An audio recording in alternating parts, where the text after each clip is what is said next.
وهما فتان القبر وسؤالهما أول فتنة بعد الموت وأن يؤمن بعذاب القبر وأنه حق وحكمه عدل على الجسم والروح على ما يشاء وأن يؤمن بالميزان بكفتين واللسان وصفاته بالعظم أنه مثل طبقات السماوات والأرض توزن به الأعمال بقدرة الله تعالى والسجن يومئذ مداخيل الذر والخردل تهديدا من تمام العدل وتوضع صحائف الحسنات في سورة حسنة في كافة النور فيدخل بها الميزان على قدر درجاتها عند الله بفضل الله وتطرح صحائف السيئات في سورة قبيحة في كافة الظلمة فيخف بها الميزان بعدل الله ويؤمن بأن الصراط حق وهو الجسر الممدود على متن جهنم أحد من السيف وأدب من الشعرة وتزل عليه أقدام الكافرين بحكم الله سبحانه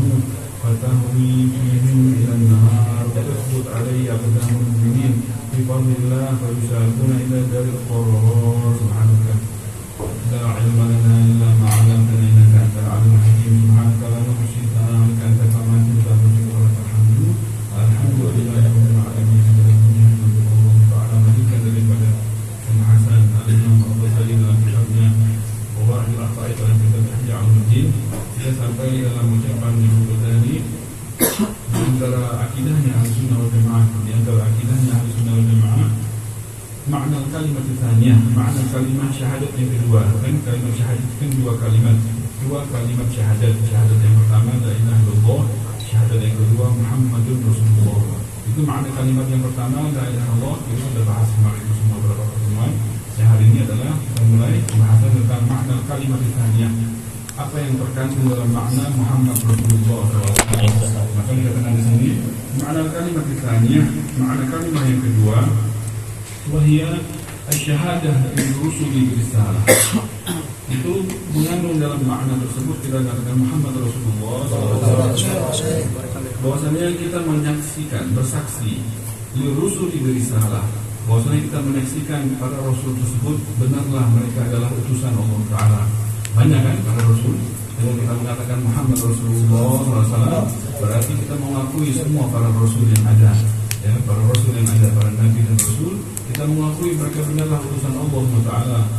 Wa annahu, dan yang terkandung dalam makna tersebut, kalimat tersebut adalah wa annahu, dan sungguhnya Allah Taala ba'athan nabiyyal ummiya. Sungguhnya Allah Taala telah mengutus an-nabi, seorang nabi al-ummi, yang ummi. Apa arti ummi? Yang tidak bisa membaca dan tidak bisa menulis, ya. Baca dan menulis. Nabi kita Muhammad SAW tidak bisa membaca, tidak bisa menulis. Itu suatu mukjizat. Ya, suatu mukjizat. Nabi Muhammad SAW, kalau kita tidak bisa baca, tidak menulis, itu kekurangan bagi kita. Kalau kita kekurangan, kalau kita tidak bisa baca aib, tidak bisa nulis aib. Tapi bagi Nabi Muhammad SAW tidak bisa baca, tidak bisa menulis, itu suatu mukjizat. Kenapa mukjizat? Karena dengan tidak bisa bacanya Nabi Muhammad SAW, tidak bisa menulis, keluar dari lisannya Rasulullah yang mulia Al-Quran. Al-Quran tersebut, jangankan yang bisa profesor dalam sastra Arab nggak bisa mengucapkan seperti yang Al-Quran yang kita. Jadi jangankan orang biasa, orang yang tertinggi dalam ilmu sastra Arabnya nggak bisa mengucap seperti ayat-ayat Al-Quran, nggak bakal terucap bagi mereka. Walaupun tinggi dalam sastranya, yang jago syair zaman itu zaman itu lagi jago-jagonya syair, lagi jago-jagonya. Itu pantang, orang Arab itu tantang. Kalau di pasar itu lagi ketemu kabilah ini, kabilah itu, kan kumpul tuh. Kalau ada pasar Rebo misalnya, hari Rebo itu kumpul semua pasar, semua orang-orang bawa dagangan dari sana. Ada pasar Jumat, ada pasar Minggu, ada pasar apa itu kumpul semua di hari-hari tersebut. Itu mereka kumpul dari bawa dagangannya masing-masing dari kampungnya. Itu pantang, ada yang berdiri nantang syair. Mereka kan banggain syairnya. Jadi satu orang bangun itu di tengah pasar, dia mengadu syairnya yang dia karang sendiri, itu langsung disambut sama yang lain. Oh, nggak mau kalah. Dia 5 baris, ini kasih 10 baris. Sastranya lebih tinggi lagi. Jadi nggak mau kalah, karena memang jago. Ketika itu lagi tinggi-tingginya sastra Arab. Tapi ketika Rasulullah SAW mengucapkan ayat-ayat Al-Quran, Al-Fatihah aja itu kaget. Rasulullah baca Fatihah, coba ulang lagi, kagum, nggak bisa ini manusia bisa ucap seperti ini gitu, kaget. Kita aja sih nggak tahu makna sastra, kita nggak ngerti ketinggian sastra. Orang Arab itu saking pahamnya dengan Fatihah aja, terus ulang lagi, sampai ana asyhadu an la ilaha illallah Muhammadur Rasulullah, sampai begitu. Ini bukan manusia yang baca seperti ini gitu. Saking mereka mendalami maknanya. Ayat-ayat yang lain. Jadi di tingginya sastra mereka kalah dengan Al-Quran. Jadi padahal munculnya dari seorang nabi yang tidak bisa baca, tidak bisa nulis. Jadi suatu mukjizat. Ya kan? Jadi nggak bisa dituduh Rasulullah berarti kalau belajar. Enggak. Orang nggak bisa baca dan nulis, baca dari siapa? Berarti benar murni itu adalah wahyu dari Allah Ta'ala. Orang yang tinggi sastranya tidak bisa mengikuti, tidak bisa membuat yang serupa. Itu tantangan tersebut ditantang sama Allah Ta'ala, terus terbuka tantangan itu dari zaman itu sampai sekarang. Semuanya nyerah. Tantangan tersebut terbuka. Silakan yang mengaku tidak mau percaya dengan Nabi Muhammad SAW bikin seperti Al-Quran, bikin silakan tandingannya. Gak ada yang bisa. Tak mampu, dibuka tantangan tersebut, tak mampu. Ujung-ujungnya apa? Ujung-ujungnya pengen berantem aja deh, pengen bunuh Nabi Muhammad. Itu tanda apa tuh? Tanda tidak mampu kan? Kan diajak tantangannya, diajak lomba lari misalnya. Ayo, kalau tidak jago, ayo lomba lari mana? Ayo. Dia berantem aja deh kita. Berarti apa itu? Nggak sanggup. Berarti kan mampu kalah. Jadi mereka padahal jagonya mereka ketika itu artinya memang bidangnya mereka itu bahasa Arab itu memang bidangnya mereka, di tengah-tengahnya mereka lah itu bahasa Arab itu, sehingga ditantang karena ujungnya berantem mau bunuh Nabi Muhammad, kan tandanya mereka tidak mampu. Padahal yang diuji bukan hal yang di luar kemampuannya, memang yang mereka tekuni ya. Itu berarti tanda mukjizat. Jadi Nabi al-Ummi tidak bisa bacaannya Nabi Muhammad SAW, tidak bisa nulisnya Nabi Muhammad SAW adalah suatu mukjizat. Bisa keluar dari lisan Nabi Muhammad yang mulia, bisa keluar Al-Quran, ayat-ayat Al-Quran yang memutuskan semua kemampuan daripada orang-orang yang tinggi sastranya di zaman itu, apalagi zaman sekarang. Zaman itu aja yang tertinggi nggak bisa, apalagi zaman sekarang udah deh mustahil deh, jangan coba-coba ya kan, jangan coba-coba. Al-Quraisyiyah, Nabi Muhammad SAW seorang Nabi yang dari suku Quraisy tertinggi di Arab. Jadi di Arab ada suku Quraisy ini dari seluruh bangsa Arab tertinggi derajatnya. Ya, Nabi Muhammad dari situ, dari Quraisy. Muhammadan sallallahu alaihi wasallam birisalatihi, Allah mengutus Nabi Muhammad SAW dengan risalahnya. Ada yang dibawa, ada yang diutus, ada yang dibawa amanahnya tersebut untuk disampaikan. Nah, ini di bawah sampai ke kita, sampaikan ya, sampai ke kita tahu wajibnya kita wajib sholat 5 waktu, wajibnya kita puasa Ramadan, wajibnya kita zakat bagi yang mampu, wajibnya kita haji. Ini ngomong kita zakat bagi yang mampu, zakat yang mampu. Kita nggak belajar. Kita dari harta kita yang wajib zakatnya mana aja, nggak ada yang mau tahu. Bagi yang mampu, Anda kan bukan orang. Cek dulu, ada nggak di antara harta kita yang ada yang wajib apa enggak? Kita mesti tahu. Jadi jangan masa bodoh, ya kan? Jadi ketika wajib ya wajib, ketika enggak ya enggak, gitu.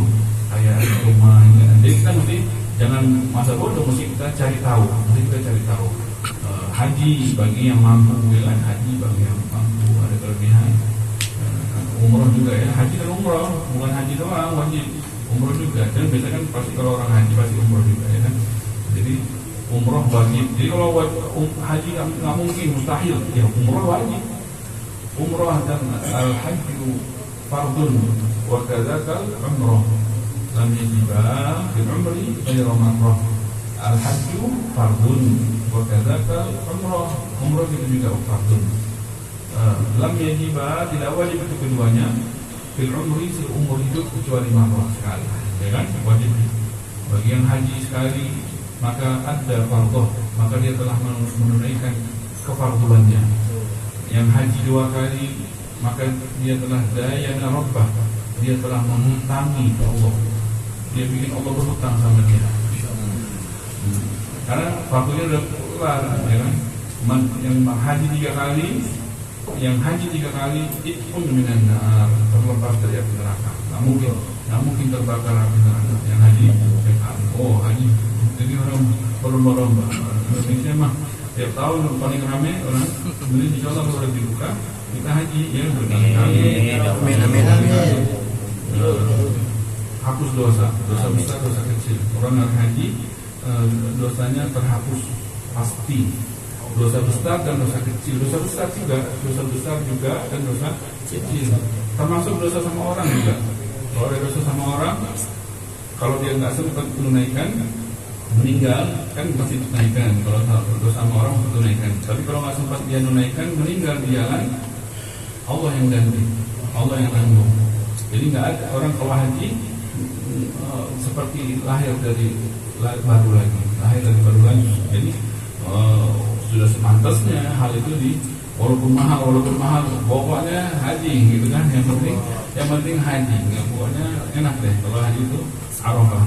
Tapi juga mesti belajar, haji itu mesti belajar, jangan haji aja gitu kan, mesti kita tahu dong haji kita ini sah apa tidak, ya kan. Mesti sebelum pergi haji itu mesti kita tahu tuh poin-poinnya, ya kan. Kayak kita mau sholat kan kita mesti tahu apa yang mesti kita lakukan. Haji pun gitu, jangan udah nunggu haji lama-lama, udah berharap haji lama-lama, tahu-taunya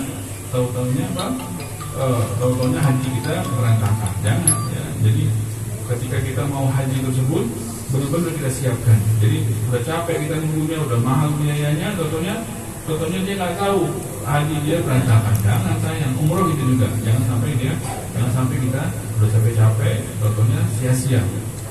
Nggak tahu dia ternyata tawaf itu mesti wudu, kan ya. Udah pulang haji baru dengar ya, anak tawaf itu enggak urusan ente nih saya waktu itu. Tawaf karena kayaknya nggak ada wudunya itu, jadi kalau sa'i nggak apa-apa, kalau tawaf mesti wudu, mesti tutup aurat. Sholat, bagaimana sholat? Makanya mesti belajar, semuanya mesti belajar. Jadi Nabi kita Muhammad diutus dengan risalahnya, dengan apa pesan-pesan yang disampaikan kepada kita. Kepada siapa itu? Mesti disampaikan ila kafatil Arabi wal Ajam, ke semua bangsa, seluruh manusia di dunia. Ya, kafatil Arabi wal Ajam. Jadi bukan hanya bangsa Arab aja Nabi Muhammad diutus, ke semua Arab wal Ajam. Ajam ini luar bangsa Arab. Semua ini ketika sampai berita ini wajib taat, mesti taat sama perintah Nabi Muhammad. Karena ini perintah Nabi dibawa dari perintah Allah yang memerintah melalui Nabi Muhammad SAW. Maka mesti semuanya tunduk, mesti ketika sampai berita tersebut kepadanya, mesti dia ikuti, taati. Wal jinni wal insi, bukan hanya manusia, jin pun juga wajib mengikuti sholat 5 waktu. Syariat Nabi Muhammad SAW itu jin, kalau ada jin di antara kita nggak bisa lihat dia, jin bisa lihat kita. Itu kalau dia tahu, dia belajar, dia dengar nih di majlis ta'lim atau di mana aja, dia lihat kita nggak lihat dia dengar, dia wajib menjalankan syariah itu. 5 waktu, sholat 5 waktu, kayak kita wajib, dia wajib. Puasa Ramadan kita wajib, dia wajib. Makanan dia apa ya? Dia puasa nggak boleh makan, ya kan? Makanan dia apa? Ada makanannya tuh. Makanan dia nggak boleh makan, ya kan? Jin dia makanannya karena sisa-sisa kita. Apa? Kalau tulang kita makan ayam ada tulangnya. Tulang itu makanan dia katanya, makanan jin, tulang. Jadi tulang itu kan dilihat sama dia kayak udah dagingnya lagi, ada dagingnya lagi. Di tulang yang kita buang-buang itu di pandangan dia berbentuk ada dagingnya lagi. Dia makan tuh dari situ itu. Ya kan? Makanya sering itu kan kalau malam-malam ada yang gerak. Ya itu, ya kan? Itu jangan salah apa ya? Taruh di luar rumah, ya kan? Kalau enggak dia itu tulang-tulang itu dimakan sama jin, tapi dibungkus lagi daging saya. Jadi ada dagingnya lagi di alam itu, di dimensi itu. Kan dimensi itu kita nggak bisa lihat, dia bisa lihat kita. Jadi jin tersebut kalau dia tahu syariah yang kita tahu ini, mereka juga mesti menjalankan sebagaimana kita menjalankan. Fanasakhu, maka dengan adanya syariah yang dibawa oleh Rasulullah SAW menghapus bisyariatihi asyara'i maka syariah-syariah terdahulu yang dibawa oleh nabi-nabi dan rasul-rasul terdahulu terhapus dengan syariah Nabi Muhammad. Tidak berlaku lagi. Jadi syariah di zaman itu tidak berlaku lagi sekarang. Jadi semua pengikut para nabi terdahulu, pengikut Nabi Musa, pengikut Nabi Isa, ketika ada Nabi Muhammad SAW mesti ikut sama Nabi Muhammad SAW. Nggak boleh dia bertahan sama ajaran yang dibawa oleh nabinya itu ketika itu. Mesti berpindah ke Nabi Muhammad SAW. Jangankan merekanya, nabinya juga, Nabi Musanya, Nabi Isanya, kalau sampai ke zaman ini, mereka juga nabinya mesti ikut ke Nabi Muhammad SAW. Jangankan umatnya. Nanti Nabi Isa bakal turun di akhir zaman, itu tetap ikut syariah dari Nabi Muhammad SAW. Salat 5 waktu, puasa Ramadan, semua syariah. Nanti Nabi Isa bakal nanya sama ulama-ulama, sama Imam Mahdi, karena bagaimana syariah Nabi Muhammad SAW. Jadi akan diikuti sesuai dengan syariah tersebut. Jadi terhapuslah syariah-syariah terdahulu, illa ma qarrarahu minha, kecuali yang diiyakan oleh Nabi Muhammad SAW. Jadi ada syariah-syariah terdahulu yang dibawa oleh Nabi Ibrahim, itu berlaku lagi di syariah kita, tapi itu setelah diiyakan oleh Nabi Muhammad SAW. Jadi apa diantaranya? Korban, ya kan? Apa diantaranya itu haji, itu lempar jumroh, itu kan, itu syariat tawaf, itu dia syariah-syariah itu dari syariah terdahulu, tapi diiyakan oleh Nabi Muhammad SAW, maka jadi syariah lagi. Ya, illa maqarrahu wa faddalahu ala sa'iril anbiya, dan Allah Taala mengutamakan Nabi Muhammad SAW ala sa'iril anbiya, atas seluruh para nabi. Jadi nabi terafdol, jadi gitu. Nabi terafdol masuk akidahnya, maka kita mesti meyakini nabi yang terpaling afdol siapa? Nabi Muhammad SAW. Sallallahu ala sa'iril anbiya. Nggak boleh kita gimana ya? Nggak bisa. Mesti yakin bahwasanya nabi paling afdol adalah Nabi Muhammad SAW. Berarti makhluk paling afdol adalah Nabi Muhammad SAW. Kan? Paling afdol makhluk ya kita manusia kan. Habis manusia yang terafdol di antara manusia ya para nabi. Nabi Muhammad SAW di antara para nabi yang paling afdol, maka Nabi Muhammad yang terafdol dari semua makhluk. Afdol ya, khairul khalqi kullihim maula ya salli wa sallim daiman abada ala habibika khairul khalqi kullihim. Khairul khalqi sebaik-baiknya makhluk. Kullihim semuanya. Kullihim kulluhum maksudnya semuanya. Sebaik-baik makhluk semuanya adalah Nabi Muhammad SAW. Dan afdalul makhluk faddalahu ala lisan anbiya wa ja'alahu sayyidal bashar. Allah menjadikan Nabi Muhammad SAW penghulu para manusia, ya, paling afdalnya dari para manusia semuanya. Wa mana'a kamal iman, dan Allah menghalangi kesempurnaan iman. Allah tidak terima iman seseorang bisyahadat tauhid, walaupun dia mengatakan wa huwa qaulu la ilaha illallah, walaupun dia mengatakan la ilaha illallah, Allah enggak terima sebelum malam taqtarin biha, sebelum dia menggabungkan dengan syahadah ar-rasul, dengan penyaksian yang kedua, wa huwa qauluka Muhammadur Rasulullah. Jadi setelah Nabi Muhammad SAW, Allah enggak terima kalau orang itu mengatakan dia percaya la ilaha illallah, dia ada Tuhan selain Allah, nyebut Muhammad Rasulullah enggak nyebut, enggak diterima. Iman seorang tersebut kalau nggak nyebut Muhammad Rasulullah ketika Rasulullah diutus tidak diterima. Jadi juga mungkin ada orang Yahudi atau orang Nasrani tetap dia mengatakan la ilaha illallah, tapi nggak mau mengatakan Muhammad Rasulullah, ditolak. Setelah diutus Nabi Muhammad SAW, semuanya mesti mengatakan Muhammadun Rasulullah, la ilaha illallah, Muhammadun Rasulullah. Nah, nggak diterima. Wa alzamal khalqa, ya. Jadi orang Yahudi itu percaya ya kan, itu di dolarnya ada tulisan. Di dolar, uang dolar itu tulisannya apa? Di atas itu. In God we trust. Kan? Itu. Di atas itu, di atas uang dolar semuanya itu ada di atasnya, paling atas. In God we trust. In God, atas Tuhan kami percaya. In God, atas Tuhan, kami trust, kami percaya. Itu ada di tulisannya. Atas Tuhan kami percaya. Tapi Nabi Muhammad dia nggak mau percaya. Ya, jadi nggak bakal diterima. Apapun, setinggi apapun, secanggih apapun, mereka akan ditolak. Mesti dia mengatakan, mesti tunduk juga, mesti mempercaya Nabi Muhammad adalah Rasulullah, baru diterima imannya. Nggak bakal masuk surga, ya kalau nggak mengatakan Nabi la ilaha illallah Muhammad Rasulullah, ya nggak bakal masuk. Wa al-zaman khalqa tasdiquhu, Maka Allah melazimkan kita semua untuk mempercayai Nabi Muhammad SAW. Allah melazimkan kita semua untuk mempercayai Nabi Muhammad SAW di jami'i ma akhbara anhu, di semua yang Rasulullah kabarkan. Semua berita yang Rasulullah kabarkan benar gitu, walaupun nggak nyampe akal kita. Jadi kalau ini kabar sudah dari Rasulullah, udah benar, walaupun akal kita nggak nyampe, logika kita nggak nyampe. Jadi wajib kita benari. Ntar belakangan, pikiran kita belakangan. Ketika itu benar kabar itu dari Rasulullah SAW, maka pasti benarnya. Itu nggak boleh kita begitu lagi. Jadi lazim, mau itu min umuri dunia wal akhirah, mau itu urusan dunia, apalagi urusan akhirat. Jadi urusan dunia sama akhirat, kalau Rasulullah udah ngomong, mau udah benar, nggak bakal salah. Yang salah kita. Jadi yang kalau kita nyambung nggak paham, berarti yang salah kita. Jadi Rasulullah kalau ngomong begini, udah pasti itu. Wajib kita membenarinya. Mau itu urusan dunia, mau urusan akhirat. Ya, dunia akhirat. Apa aja? Wa annahu la yutaqabbal imanu 'abdin.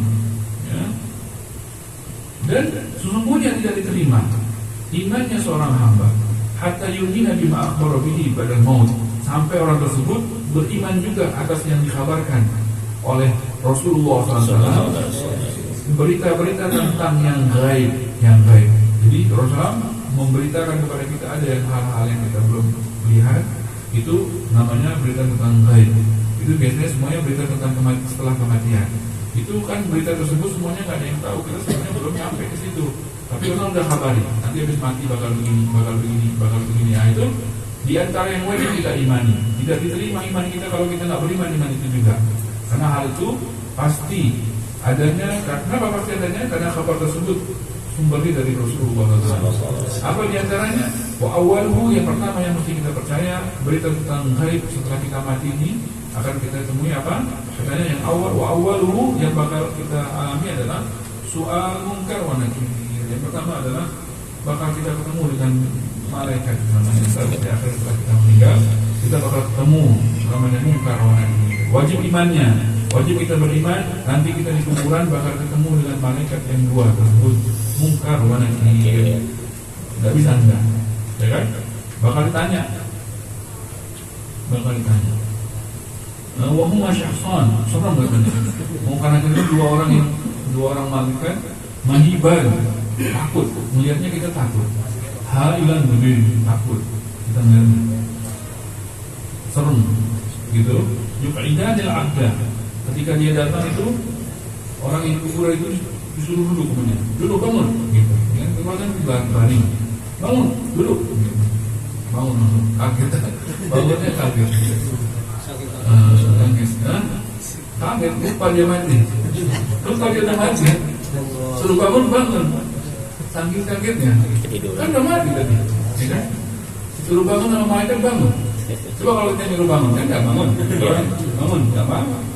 Ini karena munkar nakir yang suruh bangun, kaget langsung. Terus bangun, duduk langsung. Bayangin takutnya sembarang gitu. Bayangin orang mati bisa melek, ya kan? Mimpi kayaknya. Mimpi. Enggak, nyata. Kalau ya kan, saking takutnya dahsyat. Di kubri, di kuburannya, duduk langsung di kuburannya. Sawiyan, duduk tegak. La ruhin wa jasad, sama ruhnya sama jasadnya. Duduknya itu ruhnya ada, jasadnya udah ada. Penting balik. Wajib iman ini ya, masuk akidah. La ruhin wa jasad. Fayas alanihi, maka dua malaikat tersebut akan menanyai dia di sini di kuburan itu. Anit tauhid, pertanyaannya tentang tauhid. Jadi ujiannya situ tentang tauhid, iman, tentang akidah. Belum tentang yang lain-lain, belum tentang ibadah itu belum. Sholat apa itu ntar ada tempatnya. Di kuburan itu tauhid aja, tauhid wa risalah. Tanya, bagaimana man rabbuka? Siapa Tuhanmu? Man rabbuka? Allah, ya kan kita jawab kan? Wa ma dinuka, apa agamamu? Islam, kita jawab kan? Wa man nabiyuka, siapa nabimu? Nabi Nabi Muhammad SAW. Itu di antara pertanyaan itu. Wahuma fatan, jadi cuman kita rupanya itu pakai bahasa apa kita nggak tahu. Ya kan? Pakai bahasa apa? Pokoknya jawabnya itu pokoknya kita amal ya kan? Amal kita dimaksud. Pokoknya kita iman kita jaga sampai meninggal, ntar bisa jawab otomatis, insya Allah bisa menjawab. Apa namanya? Kalau bisa jawab aman. Wahum wafatanya kubur. Mereka berdua adalah fitnahnya kubur. Fitnah kubur yang bakal dialami seorang yang dikubur. Yang pertama adalah mungkar wa nakir. Wa su'aluhuma awwalu fitnah. Wa su'aluhuma awwalu fitnah. Itu ya, yang meninggal yang itu nggak ditanya ya, yang meninggal hari Jumat ya. Yang meninggal di hari Jumat, malam Jumat itu dia nggak ditanya di kuburan. Meninggal syahid, dia syahid itu kan yang melahirkan, meninggal misalnya kan, atau tertimpa bangunan atau tenggelam gitu. Itu banyak syahid itu akhirat. Itu mereka dapat hadiah, enggak karena apa namanya tidak ditanya, nggak ada pertanyaan kubur. Sebetulnya bangkit aja, sebetulnya bangkit. Bulus dari itu dianggap bulus gitu. Ujiannya nggak perlu ujian, dianggap bulus. Apa namanya? Ada lagi susah itu ya, cuman kan susah semuanya. Yang gampang itu apa? Bacaan ini tiap malam apa? Alif Lam Mim Tanzil, ayat surah Sajdah sama Tabarok Al-Muluk, gitu kan? Al-Muluk, surah Al-Muluk, Sajdah sama Al-Muluk. Kalau yang nggak pengen ketemu Mungkar wa Nakir baca, tapi yang pengen ya mau baca. Yang pengen tahu, yang pengen lihat, yang Mungkar wa Nakir nggak usah baca, jangan nggak usah baca. Untung-untung sih meninggalnya hari Jumat, tapi kan nggak tahu meninggal Jumat atau enggak ya kan. Jadi kalau misalnya dia nggak bisa pastiin meninggal Jumat atau enggak Jumat, nggak usah baca aja, biar ketemu ya kan, biar ketemu. Tapi kalau mau nggak ketemu, katanya baca itu Alif Lam Mim Tanzil sama Tabarok Al-Muluk, 2 surah itu tiap malam. Baca habis isya terus maghrib atau sebelum tidur. Kalau hafal baca hafal, kalau enggak ya baca dia boleh kan. Yang penting kalau yang baca itu katanya enggak ditanya di kuburannya. Kalau mau ditanya di kubur katanya enggak ada adab kubur. Man la yus'alu fi qabri la yu'adzab katanya. Yang tidak ada pertanyaan kubur maka tidak ada adab kubur. Wah. Cuma baca 2 surah enggak ada adab kubur, enak banget ya. Lepas dari adab kubur. Cuman bacaan 2 surah doang. Baca 2 surah lepas dari adab kubur. Enak banget ya, ringan banget tuh, ringan amal yang ringan tapi pahalanya mesti dipaksa berarti, ya kan? Mesti dipaksa tuh supaya dapat itu ya, supaya dapat itu. Nggak ada bandingannya, cuman capek cuman baca 2 surah, lepas dari capek di kuburan, di adab, ya kan? Biar tahan nih capek di sini, cuman segitu capeknya daripada capek di sana, ya kan? Daripada capek di kuburan nggak tahu berapa lama sampai hari kiamat, ya kan? Nggak perlu tinggal itu berarti kan? Baca surah As-Sajdah sama 30 ayat, cuman sama Tabarok Al-Muluk 30 ayat. Taruh tempat tidur, kalau kita lupa surah tersebut taruh di sebelah tempat tidur, tempel gitu, maka baca aja pas mau tidur baca itu. Ya, kalau misalnya tidak sempat dia bacanya, kan kalau mau tidur biasanya nggak, kalau misalnya takutnya nggak ada wudhu, jadi udah tempel, jadi lihat ini bisa tanpa megang. Kalau megang kan nggak boleh, jadi taruh aja gitu, jadi dari sebelah bantal kita lihat kalau sambil baca, gitu kan. Jadi walaupun nggak megang Quran, kan nggak boleh nggak ada wudhu megang Quran, bisa baca tapi udah di dinding, ya kan, tempel di dinding surah Sajdah sama surah Tabarok Al-Muluk supaya terlepas dari adab kubur. Maka di sini nanya Wasu'aluhuma, katanya mereka awal fitnah. Kalau lulus dari ini, maka kesononya gampang. Ya, kesononya gampang. Wa yu'mina bi'adab qabri. Ya, ada adab kuburan itu, wajib iman. Di kubur tersebut, kalau kita lihat hening, kita lihat kan, kuburan kan hening, sepi, ya kan, dingin, nggak ada kan. itu di dalam rame, dalam rame. Nah, jadi banyak kejadian di dalam gitu. Jadi walaupun kelihatannya sepi keluar, di dalam itu rame ya. Ada yang begini, ada yang begitu, ada yang begini gitu ya. Wajib imannya masuk dalam iman, artinya akidah. Wa annahu haqq wa hukmuhu 'adlun 'ala al-jismi wa ruh, dan adab tersebut dirasakan oleh jisim sama ruh. Kalau orang beradab dikubur, itu yang merasakan adab itu bukan cuma mimpi, jasadnya ngerasa, ruhnya juga merasa. Jadi kayak nyata gitu, memang nyata. Bukan hanya enggak, nyata yang dirasakan di kuburan tersebut sebagaimana di alam nyata. Alam ayasya wa ayyumina bil mizan, dan di antara yang kita imani adalah namanya mizan. Allah a'lam bishawab. Subhanallah bihamdika asyhadu an la ilaha illa anta astaghfiruka wa atubu ilaik. Jangan lupa ya, ini bulan Rajab ya, jangan sampai kita tidak tahu ya bulan Rajab, bahwasanya hendaknya jangan sama bulan Rajab sama bulan biasa, minimal sama nggak apa-apa, yang penting jangan berkurang, karena ini kan bulan. Jadi kalau bulan biasa kita kalau dia ibadah rajin bulan biasa, yang satu nggak rajin bulan biasa. Anak bulan biasa nggak mau ibadah sunnah nggak mau, tapi dia rajinnya bulan Rajab doang. Itu kalah tuh yang rajin di bulan biasa 3 bulan sama yang ngegas di bulan Rajab. Dia anak paling banyak ibadah di bulan Rajab doang. 1 bulan aja bulan Rajab aja katanya. Sama yang 3 bulan rajin, nggak ada apa-apanya 3 bulan itu dibanding yang 1 bulan doang di Rajab ini, ya kan? Jadi ini ada orang rajin bulan biasa, bulan Rajab malas. Ya kalah dia sama yang rajin di bulan Rajab. Karena dia ini bulan diskon. Kalau orang diskon kan belanja bulan biasa 1 juta cuma dapat 2 tenteng, ya kan? Tapi kalau dia simpan nggak, anak mau belanja sekarang, belanja di bulan Rajab, di bulan diskon 1 juta juga yang dibelanjain, bawahnya 5 tenteng.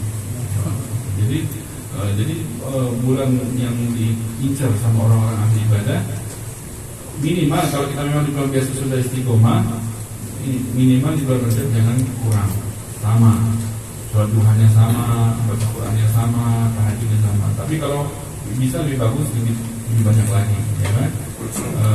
Puasa yang lain-lain, semua ibadah berlipat ganda,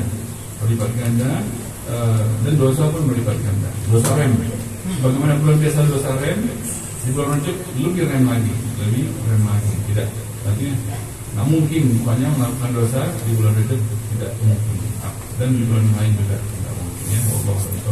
Subhanallah bihamdika asyhadu an la ilaha illa anta astaghfiruka wa atubu ilaik. Barik lana fi Rajab wa Sya'ban wa balighna warfa'na bima 'allamtana wa 'allimna alladhi yanfa'una wa faqqihna wa faqih hadina وَرَبَّنَا لَنَا فِي دِينِنَا مَا نُحِبُّ وَنَرْضَى وَارْزُقْنَا وَارْزُقْنَا ذَكَّرَنَا وَارْزُقْنَا وَارْزُقْنَا وَارْزُقْنَا وَحَصَّلَ الْخَيْرَ مِنْ كُلِّ شَرٍّ وَأَسْلَمَا كُلَّ شَيْءٍ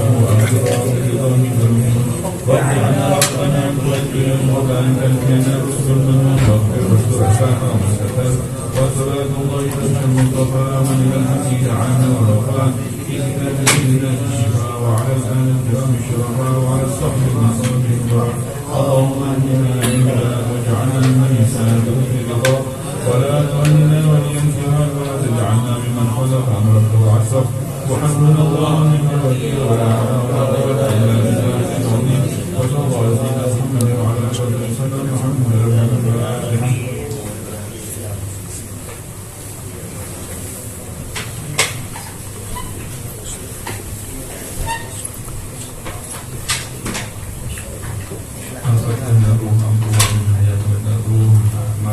Martiyah